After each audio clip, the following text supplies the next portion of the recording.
Sir తర్వాత మీరు Rayalaseema IG, తర్వాత మీరు రాయలసీమ ఐజీ నుంచి వైజాగ్ కమిషనర్. ఈ రాయలసీమ ఐజీగా మీ అనుభవాలు? అంటే ఒకటండి, అప్పుడు డాక్టర్ వైఎస్ రాజశేఖర రెడ్డి గారు, స్వర్గీయ రాజశేఖర రెడ్డి గారు ఉన్నారు. వారు నన్ను చాలా అంటే అభిమానంగా చూసేవాళ్ళు. మన మన రీజన్ ఐజీ అని చెప్పి. వారికి కూడా నేను ఎక్కడ సమస్యలు ఇవ్వలేదు. నేను ఫ్రాంక్లీ స్పీకింగ్ ఎక్కడ మీ వల్ల ఏ సమస్య దేనికంటే మనం ఐజీగా అంటే ఎస్పీ ఉంటాడు, డిఐజీ ఉంటాడు, ఆ పైన మనం మీరు జాగ్రత్త చూసుకోండి అని చెప్పని. ఒకే ఒక బ్యాడ్ ఇన్సిడెంట్ అండి, తాడిపత్రి రైల్వే స్టేషన్ లో మర్డర్ జరగటం. రాజశేఖర గారు పిలిచి సూర్యుడి గారు మర్డర్, సూర్యుడి మర్డర్, కేతిరెడ్డి సూర్యప్రతాప్ అదే వెంకటరామరెడ్డి వాళ్ళ ఫాదర్.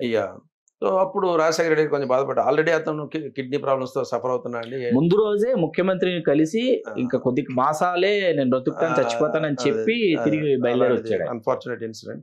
ఎట్లా అతను ఉండడండి, ఆయన చంపాల్సిన అవసరం లేదు, కొంచెం ఫీల్ అయ్యారు రాజశేఖర రెడ్డి గారు. చెప్పారు ఈ డైరెక్షన్స్ ఇచ్చారు, చేసాము. అప్పట్లో తాడిపత్రిలో జేసీ దివాకర్ రెడ్డి గారికి నచ్చలేదు, కానీ కొంచెం ఆపోజిట్ క్యాంప్స్ లో ఉండేవాడు అనుకుంటా. బట్ మనం చేయాల్సిన ధర్మం మనం చేసాం. ఇంకా 2 years అయిన తర్వాత అంటే అక్కడ పెద్దగా అంటే నా రోల్ ఏంటంటే as I grow up in my role position to support the subordinates. Frankly speaking నేను ఎట్లయితే సపోర్ట్ తీసుకున్నానో కృష్ణమూర్తి గారి దగ్గర నుంచి, పేరరాముల దగ్గర నుంచి, వివేక్ దుబే గారి దగ్గర నుంచి, రతన్ గారి దగ్గర నుంచి ఎట్లయితే తీసుకున్నాను, హెల్ప్ తీసుకున్నాను, నేను కూడా వాళ్ళకి అందిస్తాను. ఇప్పుడు సజ్జనార్ నల్గొండ ఎస్పీ ఉండేవాడు, నేను డిఐజీ హైదరాబాద్కి ఉన్నాను. సజ్జనార్ ఒక మాట, ఎంత ఫ్రీడమ్ ఇస్తారు ఏంటి సార్ మాకు ఎస్ఎల్ ట్రాన్స్ఫర్లో అన్నారు. నాకు డీజీ గారు సిఎల్ ట్రాన్స్ఫర్లో అంత ఫ్రీడమ్ ఇచ్చారు. నా ముందు జేవి రాముడు గారు కూడా అంతే ఫ్రీడమ్ ఇచ్చారు. ఆన్ ఫుట్ స్టెప్స్లో నేను వెళ్తున్నాను. Because the good practice has to be followed. మనం దాంట్లో మనది సొంతం చెప్పుకునేది ఏం లేదు.